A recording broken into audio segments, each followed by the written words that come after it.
Hello प्यारे बच्चों, आज हम अपना न्यू चैप्टर बायो में स्टार्ट करेंगे जो कि है हमारा tissue, plant and animal tissue. जैसा कि हमने लास्ट क्लास में अपने सेल चैप्टर को कंप्लीट किया था, आज अब हम अपने न्यू चैप्टर जो कि है टिश्यू को कंप्लीट करेंगे। तो सबसे पहले हम लोग जान लेते हैं टिश्यू किसे कहा जाता है।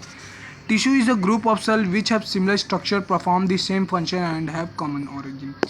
ये टिश्यू उन्हें बोला जाता है, मतलब कि जैसे हमारा बॉडी को हम लोग जानते हैं सेल से बना हुआ है, तो जब बहुत सारे सेल एक जगह जुड़ते हैं जिनका सिमिलर स्ट्रक्चर एंड फंक्शन होता है, तो उनके ग्रुप ऑफ सेल्स को बोलते हैं हम लोग टिश्यू, जो एक अलग नया काम करे। प्लांट टिश्यू, ये अब हमारे प्लांट टिश्यू, सबसे पहले हम प्लांट टिश्यू के बारे में पढ़ेंगे, उसके बाद एनिमल टिश्यू। तो प्लांट टिश्यू में क्या होता है, there are mainly two types of plant tissue, meristematic tissue and permanent tissue, which can be classified in two types of plant tissue थे, जो कि होते हैं मेरिस्टेमेटिक एंड परमानेंट टिश्यू। तो सबसे पहले हम लोग मेरिस्टेमेटिक टिश्यू और परमानेंट टिश्यू के बीच का डिफरेंस पढ़ेंगे, जिससे हम लोग इन्हें ईजिली समझ सकें, और उसके बाद में आपकी एनसीईआरटी बुक के अकॉर्डिंग ही ये आपको समझा दूंगा।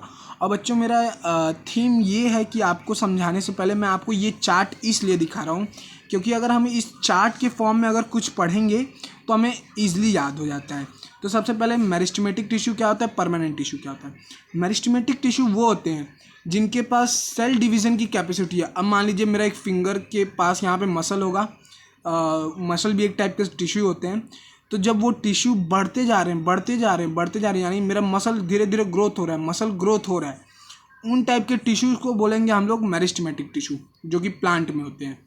और वही उसका जस्ट अपोज, जो सेल डिवीजन ना कर सके, the cell of tissue have no capacity of cell division, उन्हें हम लोग परमानेंट टिश्यू बोलते हैं। ये जो मेरिस्टेमेटिक टिश्यू होते हैं, ये एक टाइम तक ही अपना सेल डिवीजन कर सकते हैं, और जब ये सेल डिवीजन करने की एबिलिटी को खो देते हैं, तब इन्हीं मेरिस्टेमेटिक टिश्यू को हम लोग बोलते हैं परमानेंट टिश्यू। बच्चों, मैं आपको इसके डिफरेंस इसलिए दिखा रहा हूँ क्योंकि आपको साथ ही साथ आप नोट्स बनाएं और आपको कोई प्रॉब्लम ना हो। उसके बाद होता है, इसके सेल्स ऑलवेज लिविंग होंगे, जब जिंदा रहेंगे तभी तो वो लोग सेल डिवीज़न करेंगे, मरे हुए तो करेंगे नहीं। और उसके बाद परमानेंट टिश्यू हमारे जानते हैं, इसमें या तो जिंदा रहेंगे या तो मर जाएंगे, कोई फिक्स नहीं है। इनके बीच में इंट्रा सेलुलर स्पेस एब्सेंट होता है और इनके पास वैक्यूल भी एब्सेंट होता है। ये वन वर्ड का क्वेश्चन कई बार बन चुका है कि विच टिश्यू, मेरिस्टेमेटिक टिश्यू और permanent tissue, which do not have presence of vacuole in them. और इसका जस्ट अपोजिट परमानेंट टिश्यू में लार्ज वैक्यूल रहेंगे, ठीक है। और इनके बीच में intercellular space are often present, ठीक है बच्चों। तो अब हम समझ गए हैं कि मेरिस्टेमेटिक टिश्यू कौन से होते हैं प्लांट के, और परमानेंट टिश्यू क्या होते हैं। मेरिस्टेमेटिक टिश्यू वो होते हैं जो कि अपना डिवीज़न कर सके सेल का, और जब वो डिवीज़न करने की एबिलिटी खो देते हैं तब वो बनते हैं परमानेंट टिश्यू। अब समझते हैं हम लोग अब मेरिस्टेमेटिक टिश्यू के 3 टाइप्स होते हैं। क्या होते हैं, apical meristem, intercalary meristem and lateral meristem. इसलिए मैं आपको ये चार्ट के थ्रू समझा रहा हूँ क्योंकि आपको इजी होगा, आप याद भी रख सकते हैं, और आप नोट्स ऐसे अगर बना के याद करेंगे तो आपको इजी पड़ेगा। और मैं बता दूं, एक एडवाइस दे दूं आप लोगों को कि ये जो मैं आपको जैसे ही आपको समझाऊंगा ये कौन सा मेरिस्टेमेटिक कौन सा टाइप का टिश्यू, उसी के नीचे आप ऐसे एरो करके उसका डेफिनेशन लिख लेंगे, तो आपके नोट्स भी ईजी बन जाएंगे और आपको याद करने में भी ईजी हो। तो जैसा कि प्यारे बच्चों, आप अपने एनसीईआरटी बुक को देख सकते हैं, इसके ये जो टिप प्लांट, ये एक मान लीजिए हमारा एक ऐसा प्लांट है, उसके ये जो टिप एरिया है, टिप, ये मान लीजिए मेरा उंगली एक प्लांट है, इसका ये जो टिप पॉइंट है, वहाँ पे जो भी टिश्यू प्रेजेंट होते हैं उनको हम लोग बोलते हैं एपिकल मेरिस्टेम। क्या बोलते हैं, एपिकल मेरिस्टेम। उसके बाद जो इंटरकैलरी मेरिस्टेम होती हैं, ये हमारी जो भी मान लीजिए मेरा टिप है, ये फिंगर है, इसका ये प्लांट है, तो इसका ये जो ग्रोइंग पॉइंट है, ये ग्रोइंग एरिया जहाँ से ये मेरा फिंगर निकला है, ये एरिया को मैं इसको बोलूँगा इंटरकैलरी मेरिस्टेम। यानी कि आप लोग ऐसे एक लीफ देखते होंगे, नोड जानते होंगे, लीफ में बोलते हैं बच्चों, मेरे डायग्राम पे मत जाना, मैं हमेशा बोलता हूँ, ठीक है। ये हमारा जो लीफ है, इसका यहाँ पे ये जो नोड एरिया रहता है जिसे हम लोग नोड बोलते हैं, वहाँ पे ये इंटरकैलरी मेरिस्टेम होता है। यहीं से हमारे ये प्लांट के ब्रांचेस निकलते हैं, तो इन्हें बोलते हैं इंटरकैलरी मेरिस्टेम, ठीक है बच्चों। Apical meristem at the top, intercalary meristem जहाँ से पेड़ का डंठलियाँ निकलती हैं या फिर पत्ते जो उगते हैं। और उसके बाद तीसरा होता है लेटरल मेरिस्टेम। अब जैसे मान लीजिए मेरा फिंगर है, अब मैं अब इसको काट के तो दिखा नहीं सकता, इसके मान लीजिए मेरा जो फिंगर था, इस फिंगर का अगर मैं काट भी देता हूँ ऊपर से, उसके अंदर का ये जो एरिया रहेगा ऊपर से, अगर उसका टॉप व्यू देखेंगे, अगर मैंने अपनी फिंगर मेरी को ऐसे ऐसे काट दिया, उसका ये जो टॉप व्यू रहेगा, उसके ये जो साइड साइड में एरिया में जो थिंग्स प्रेजेंट होते हैं उनको हम लोग बोलते हैं लेटरल मेरिस्टेम। तो आप चाहे तो ये एरियाज़ को अंडरलाइन कर सकते हैं, यहाँ पे इनके फंक्शंस को दिए हैं और कहाँ कहाँ प्रेजेंट होते हैं, और मैं अलग से अभी आपको नोट्स दिखाता हूँ बच्चों। और ये मैं आपको एडवाइस दूंगा कि आप पेज नंबर 69 के ये पूरा लास्ट का पैराग्राफ और उसका स्टार्टिंग पेज का यहाँ तक इसको अंडरलाइन कर सकते हैं, जिसमें आपको बताया इनके पास लैक ऑफ वैक्यूल होता है, इनका एक फंक्शन मेरिस्टेमेटिक टिश्यू का। तो ये थे टाइप्स ऑफ मेरिस्टेमेटिक टिश्यू जो कि सेल डिवीज़न करके ग्रोथ करते हैं। अब देखते हैं इनका function. Apical meristem, it is found in the growing region of the plant, यानी कि at the tip, at the root tip और द शूट टिप, यानी कि या तो उंगली के एकदम टिप पे या तो एकदम नीचे जड़ में, जड़ के टिप पे। जड़ भी तो बढ़ता है पेड़ का, इसलिए उनको भी, उनके पास भी एपिकल मेरिस्टेम होता है। उसके बाद intercalary meristem, it is found at the base of internodes and the leaves of the plant. जैसे कि मैंने बताया नोड्स, जहाँ से मेरा उंगली होगा, या फिर पत्तों का नोड को, जैसे कि मैंने बताया था, उनको हम लोग बोलते हैं intercalary meristem. Lateral meristem, it is found in beneath the bark of the plants or cork combined as also in the roots of the plants. It increases the thickness, यानी कि इसके मोटापा को बढ़ाने के काम आता है। जैसे कि मैंने बताया, अगर उंगली को काट के आपको लोगों को इसका टॉप व्यू दिखाऊंगा तो उसके अंदर के एरिया को हम लोग बोलेंगे लेटरल मेरिस्टेम। तो आई होप बच्चों आपको लेटरल मेरिस्टेम मेरिस्टेमेटिक टिश्यू तो समझ ही आ गया होगा, और इसके आप लोग अपने से थोड़े से नोट्स बना सकते हैं, या फिर मैंने जो आपको अभी नोट्स दिखाए उससे आप लोग बना सकते हैं। अब आते हैं हम लोग परमानेंट टिश्यू में। और बच्चों मैं आपको बता दूं, पहले ही मैं इस चैप्टर को 2 पार्ट्स में ख़त्म कर दूंगा, जो कि थोड़े लॉन्ग तो होंगे लेकिन आपको कंप्लीट नोट्स और एक्सप्लेनेशन के साथ दूंगा। पहला हो गया हमारा प्लांट टिश्यू का, फर्स्ट हो गया मेरिस्टेमेटिक टिश्यू, अब हो गया परमानेंट टिश्यू। इसमें हमारा थोड़ा लॉन्ग होता है, इसमें थोड़ा 2 टाइप्स ऑफ परमानेंट टिश्यू होते हैं, एक होता है सिंपल परमानेंट टिश्यू, एक होता है कॉम्प्लेक्स परमानेंट टिश्यू। हम लोग जानते हैं परमानेंट टिश्यू कैसे फॉर्म होते हैं, जब मेरिस्टेमेटिक टिश्यू अपना सेल डिवीज़न स्टॉप कर देता है, तब हमारे होते हैं परमानेंट टिश्यू फॉर्म होते हैं। अब प्यारे बच्चों, अगर आप अपनी एनसीईआरटी बुक दिखेंगे तो उसमें एक डेफिनेशन दिया होगा, डिफरेंशिएशन। ये प्रोसेस, जब ये हमारे जो मेरिस्टेमेटिक टिश्यू थे जो अपना सेल डिवीज़न के एबिलिटी को लूज़ कर देते हैं और परमानेंट टिश्यू बनते हैं, तब उसी प्रोसेस को हम लोग बोलते हैं परमानेंट टिश्यू के प्रोसेस फॉर्मेशन, और परमानेंट टिश्यू को बोलते हैं differentiation. They take up the specific role and lose the ability to divide. Meristematic tissue अपनी एबिलिटी ऑफ डिवाइड को खो बैठे हैं। As a result they form a permanent tissue. The process of taking up a permanent shape, size and function is called differentiation. तो आप लोग इसे भी एक अंडरलाइन कर सकते हैं अपनी एनसीईआरटी बुक में, जैसा कि मैं अपने हर वीडियो में आप लोगों को दिखाता हूँ और समझाते चलता हूँ। अब देखेंगे हम लोग टाइप्स ऑफ परमानेंट टिश्यू। एक तो होता है सिंपल परमानेंट टिश्यू, एक होता है कॉम्प्लेक्स परमानेंट टिश्यू।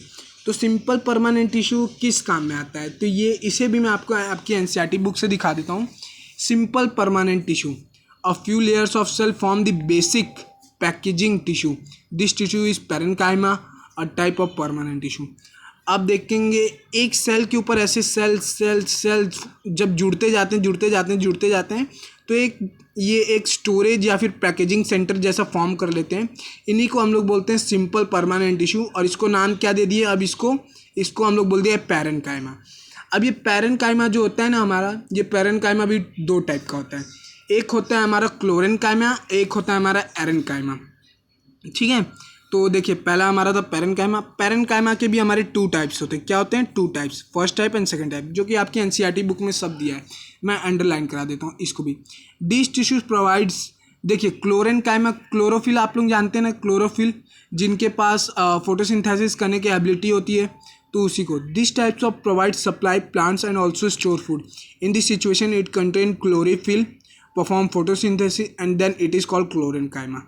आपसे अगर बोलते हैं 2 टाइप्स ऑफ पैरेन्काइमा बताइए, तो आप लोग क्या लिख देंगे? क्लोरेन्काइमा जो कि फोटोसिंथेसिस में हेल्प करता है, और दूसरा होता है एरेन्काइमा। इन एक्वेटिक, आप लोग कई प्लांट्स को देखते होंगे, एक्वेटिक प्लांट्स को जो पानी में ही तैरते हैं, समुद्र में देखे होंगे, उनके पास ये एबिलिटी क्या होती है? तो इसी तैरने की एबिलिटी को, ठीक है, large air cavities are present in parenchyma to buoyancy. Buoyancy मैंने फिजिक्स में समझाया था, बायोवेंस का फोर्स को मतलब कि बायोवेंसी को अप्लाई कर दी, बायोवेंसी रूल को, to help them to help the plant them to float, उन्हें फ्लोट करने में मदद करती है। Such parenchyma tissue is called aerenchyma. जो एक तो हो गया जो भाई फोटोसिंथेसिस में हेल्प करता है उसको बोलते हैं क्लोरेन्काइमा, दूसरा हो गया जो तैरने में हेल्प करता है एरेन्काइमा। इसलिए आप याद कर सकते हैं इसको, मेरे साथ ही नोट्स बनाते चलिएगा। अब आता है second type of simple tissue में कॉलेनकाइमा।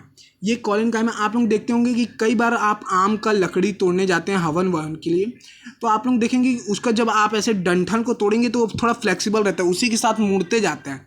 इसी फ्लेक्सिबिलिटी को रिप्रेजेंट करता है ये collenchyma tissue.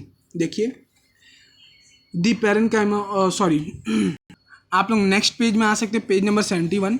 The flexibility in plant is due to another permanent tissue called collenchyma. It allows easy bending in various parts of plant. जैसे कि मैंने अभी आपको बताया, लीफ, स्टेम, आप आम का लकड़ी तोड़ने जाते हैं या फिर पत्तों को ऐसे मोड़ते हैं तो वो इजीली बेंड हो जाते हैं, उन्हें हम लोग कहते हैं कॉलेनकाइमा। उसके बाद आता है हमारा third type of simple tissue जिसे हम लोग बोलते हैं sclerenchyma.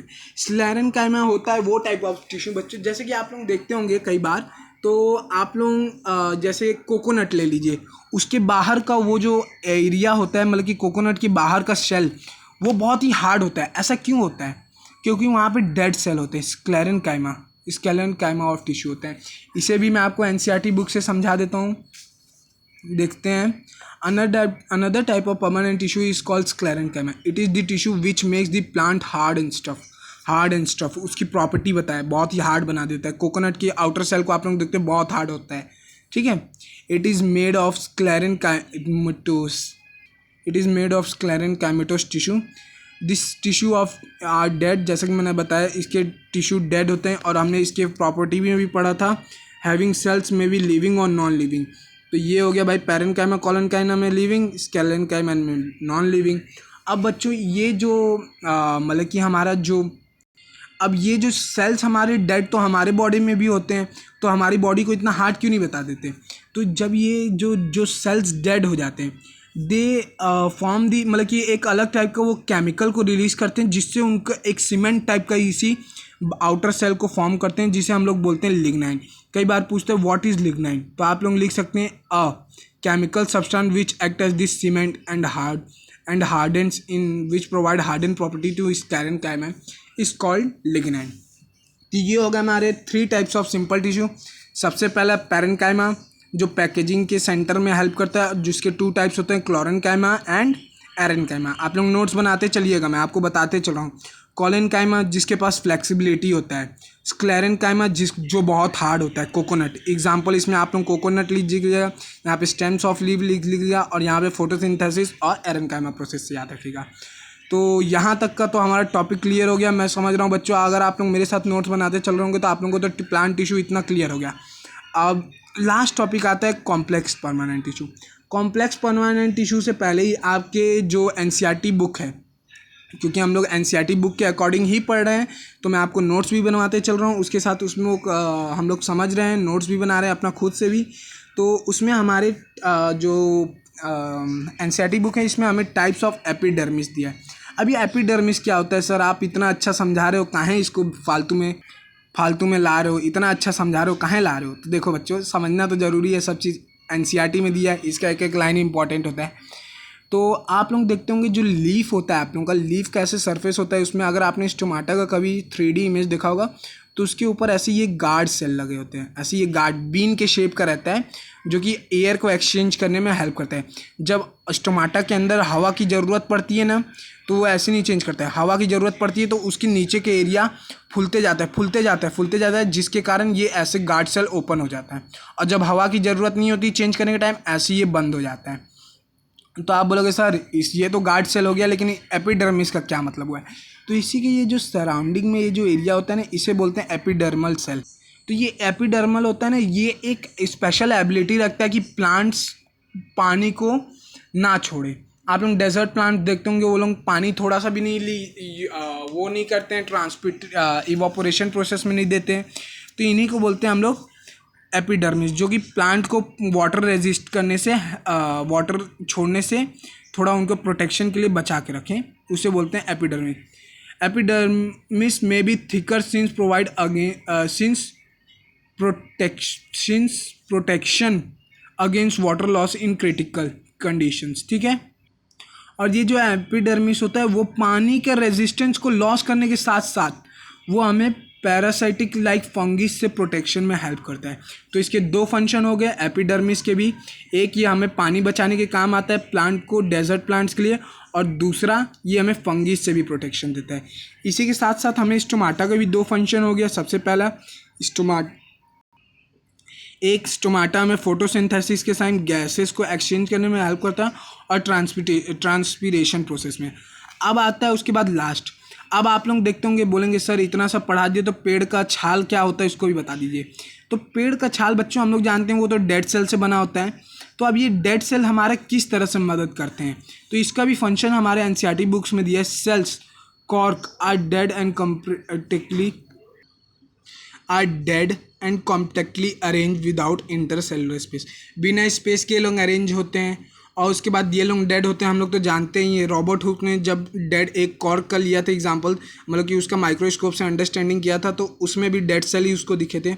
Also have a chemicals called suberin in the walls that make them impervious to gases and water. और उनके अंदर जो केमिकल सब्सटेंस होते हैं ये डेड सेल, जैसे कि यहाँ पे भी हम लोग देख सकते थे, डेड सेल्स लिग्नाइन प्रोवाइड करते हैं जो कि उसके आउटर सरफेस को हार्ड करता है। उसी तरह यहाँ वाले प्लांट सेल्स जो बार्क पे लगे होते हैं, पेड़ के छिलके पे बाहर के, वो लोग भी केमिकल रेजिस्ट करते हैं जिसका नाम होता है सुबेरिन। ये क्या हेल्प करता है, ये उनके आर पार गैसेस और वाटर को नहीं जाने देता, क्योंकि इससे उन लोग को प्रॉब्लम होगी और वो लोग डेड हो जाएंगे। तो अब हम लोग देखते हैं हम लोग ने प्लांट सेल को कहाँ से कहाँ तक पढ़ा।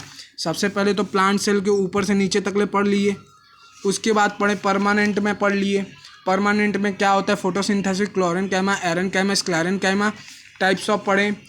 स्टोमाटा के बारे में पढ़े, एपिडर्मिस के बारे में पढ़े, कॉर्क के बारे में पढ़े यानी कि पेड़ के छिलके के बारे में। अब आता है कॉम्प्लेक्स परमानेंट टिश्यू, जैसा कि हमने यहाँ पे देखा। इसके बाद आप लोग ऐड कर लीजिएगा वो एपिडर्मिस वाला अपने से नोट्स में। अब आ गया हमारा लास्ट टॉपिक जो कि है complex permanent tissue, xylem and phloem. ये बहुत ही इंपॉर्टेंट है क्योंकि इनका हर एक साल नियरली क्वेश्चन इनके प्रॉपर्टी इनके पूछे ही जाते हैं। तो सबसे पहले ये हो गया जाइलम का आपका डायग्राम और ये हो गया फ्लोएम का। तो इसको आप लोग एक बार देख लेंगे तो उतना बहुत होगा। और अब इसका अगर हम लोग बात करें तो ये लोग किससे बनते हैं, जाइलम और फ्लोएम किन चीज़ों के कॉम्बिनेशन से बनते हैं वो हमें देखना जरूरी है। तो इसका हम लोग डेफिनेशन लिख लेंगे। सबसे पहले कॉम्प्लेक्स परमानेंट टिश्यू का डेफिनेशन लिख लेंगे। Complex tissue are made of more than one type of cell and all these cells coordinate to perform common function. जैसे कि हम लोग जानते हैं परमानेंट, यहाँ पे परमानेंट में हम लोग ने पढ़े थे एक ही जैसे टिश्यू होंगे उनके पास और एक ही फंक्शन करेंगे। लेकिन कॉम्प्लेक्स में क्या होगा, अलग अलग टिश्यू होंगे और अलग अलग फंक्शन करेंगे और सब मिल के कॉम्प्लेक्स बनाएंगे, ठीक है। इसको बोलते हैं सबसे पहले जाइलम, सबसे पहले हम लोग देखेंगे जाइलम। जाइलम क्या क्या चीज़ से कंसिस्ट होकर बनता है। जाइलम होता है ट्रैकियार्ड से, ये हो गया ट्रैकियार्ड। वेसल्स ये हो गया हमारा वेसल्स। उसके बाद है जाइलन पैरेनकाइमा, ये रहा जाइलन पैरेनकाइमा एंड जाइलम फाइबर्स। इनके कॉम्बिनेशन से बनता है हमारा जाइलम। और जाइलम का क्या फंक्शन होता है, इनके जाइलम्स हेल्प इन, ये जो हमारा जाइलम होता है ये हमारे transportation of water and minerals करता है। कई बार पूछ देता है what is the function of xylem and phloem. तो जाइलम वाटर ट्रांसपोर्टेशन में हेल्प करता है और मिनरल्स, और फ्लोएम जो होता है हमारा फ्लोएम, और जैसे कि हमारा जाइलम वाटर प्रोवाइड करता है उसी तरह हमारा phloem transportation of food in leaves and other parts. Phloem के क्या क्या कंपोनेंट्स होते हैं, फ्लोएम किन चार चीज़ों से जुड़ के बना है। तो सबसे पहले होता है सेवी tubes, companion shells, phloem fibre and phloem parenchyma. तो ये हो गया हमारा फ्लोएम फाइबर को आप लोग ये स्ट्रक्चर को ही समझ लिया, और फ्लोएम पैरेन्काइमा। तो ये हो गया हमारा टाइप्स ऑफ कॉम्प्लेक्स टिश्यू, जिसमें बस दो थे। और इनके साथ साथ कई बार ये भी पूछता है what is vascular and conductive tissue. तो वास्कुलर और कंडक्टिव टिश्यू वो होते हैं जो कि एक उस कॉम्प्लेक्स टिश्यू ही फॉर्मेशन होता है, लेकिन इनका जो एबिलिटी होता है ये लोग सर्वाइवल, यानी कि ये अपना लाइफ को ईजिली, जैसे कि आप लोग डेजर्ट प्लांट्स देखते हैं, टेरेस्ट्रियल इन्वायरमेंट, जो कि डेजर्ट में अपना ईजिली सर्वाइव हो जाए, उन्हें हम लोग बोलते हैं टेरेस्ट्रियल इन्वायरमेंट, डेजर्ट की इन्वायरमेंट। तो उन्हें बोलते हैं हम लोग वास्कुलर और कंडक्टिव टिश्यू। तो आज हमने अपने टॉपिक में बच्चों प्लांट टिश्यू को कम्प्लीटली कवर कर लिया है, जो कि हमारा था मेरिस्टेमेटिक टिश्यू। एक साथ इनका लास्ट रिवीजन करते हैं जिससे आप लोगों को ईजिली याद हो जाए। तो सबसे पहले हम लोग ने टिश्यू का डेफिनेशन पढ़ा, और प्लांट टिश्यू में हम लोग ने 2 टाइप ऑफ टिश्यू को देखे, मेरिस्टेमेटिक एंड परमानेंट। मेरिस्टेमेटिक जो अपना सेल डिवीज़न का एबिलिटी रखते हैं, और परमानेंट टिश्यू वो होते हैं जो अपना सेल डिवीज़न का एबिलिटी खो देते हैं। Apical meristem at the top, intercalary meristem at the nodes they are present and help in growth, and lateral meristems are present under यानी उंगली के अंदर प्रेजेंट है, उसके बाद अंडर के ग्रोथ में। उसके बाद परमानेंट टिश्यू क्या होते हैं? परमानेंट टिश्यू होते हैं वो टिश्यू जो एक के ऊपर एक लेयर टाइप का फॉर्म कर लेते हैं और पैकेजिंग सेंटर जैसा हेल्प करते हैं, या फिर स्टोरेज की तरह। परमानेंट टिश्यू के 2 टाइप्स होते हैं, simple permanent and complex permanent. Simple permanent में आपको 3 टाइप्स मिलते हैं। क्या क्या होते हैं? पैरेन्काइमा। पैरेन्काइमा हमारे क्या होता है, जो कि ये हम लोग देख सकते थे यहाँ पे पैरेन्काइमा सॉरी हम लोग थोड़ा गलती कर लिए। परमानेंट टिश्यू वो होते हैं जो एबिलिटी लूज़ कर देते हैं, और जो ऐसे एक के ऊपर एक लेयर को फॉर्म करते हैं उन्हें हम लोग बोलते थे पैरेन्काइमा टिश्यू। और जो ये मेरिस्टेमेटिक से परमानेंट बनते थे उस प्रोसेस को हम लोग क्या बोलते थे? डिफरेंशिएट उस प्रोसेस को बोलते थे। पैरेन्काइमा टिश्यू हमारे कितने टाइप्स के होते हैं? 2 टाइप्स।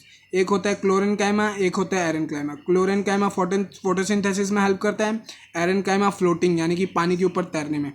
उसके बाद होता है second types of simple permanent tissue, collenchyma. ये हमारे फ्लेक्सिबिलिटी में हेल्प करते हैं, example in plant stems and leaves. उसके बाद तीसरा होता है हमारा स्क्लेरेन्काइमा, जो कि एक हार्ड सरफेस है, हार्ड आउटर सरफेस प्रोवाइड करता है। वो किसकी मदद से प्रोवाइड करता है? Lignin is the chemical substance, उसकी मदद से प्रोवाइड करता है। तो ये हो गया हमारा आधा। इसके बाद हम लोग ने पढ़ा था एपिडर्मिस, और उसके बाद हमने एपिडर्मिस क्या था, जो कि प्लांट के डेजर्ट प्लांट के इर्द गिर्द में होता है, जो उन्हें वाटर लॉस से हेल्प करता है और उन्हें वहाँ पे जीने में हेल्प करता है। और वो हम लोग को ज़्यादातर प्लांट्स को फंगी से प्रोटेक्शन के लिए भी हेल्प करता है। उसके बाद हम लोग ने स्टोमाटा का फंक्शन 2 पढ़ा था, और एपिडर्मिस का तो हम लोग डिस्कस ही कर लिया। उसके बाद हम लोग ने पढ़ा था एक कॉर्क, यानी प्लांट के आउटर सरफेस पे जो कॉर्क बने होते हैं वो कैसे हेल्प करते हैं। तो उसके फंक्शंस में हम लोग ने पढ़ा था कि वो सुबेरिन से बने होते हैं, जो chemical substance dead cell provide करता है, जिसमें वो गैसेज और वाटर को उनसे पार नहीं होने देते हैं और प्लांट को एक प्रोटेक्शन प्रोवाइड करते हैं। उसके बाद होते हैं हमारे complex permanent tissue, xylem and phloem. ये लोग क्या 4 कंपोनेंट से बने थे ये मैंने आपको पढ़ाया, अंडरलाइन कराया। और इसके बाद कॉम्प्लेक्स परमानेंट टिश्यू मैंने आप लोगों को डेफिनेशन कराया, और इसी के साथ हमारा चैप्टर कंप्लीट हुआ। मतलब कि प्लांट टिश्यू हमारा पूरा कंप्लीट हो गया और हाफ चैप्टर कंप्लीट हो गया। और जाने से पहले मैं आप लोगों को सिंपल परमानेंट टिश्यू और कॉम्प्लेक्स परमानेंट टिश्यू के डिफरेंस दिखा देता हूँ, जिससे आप लोगों को कोई प्रॉब्लम नहीं होगा। और नेक्स्ट क्लास में प्यारे बच्चों हम लोग एनिमल टिश्यू के बारे में अपने पढ़ेंगे, जो कि हमारा नेक्स्ट टॉपिक होगा, और उसी के साथ हमारा चैप्टर कंप्लीट हो जाएगा। आई होप प्यारे बच्चों आपको वीडियो पसंद आएगा, तो प्लीज़ वीडियो को लाइक कीजिए और अपने फेवरेट चैनल को सब्सक्राइब करना मत भूलिएगा। थैंक यू प्यारे बच्चों।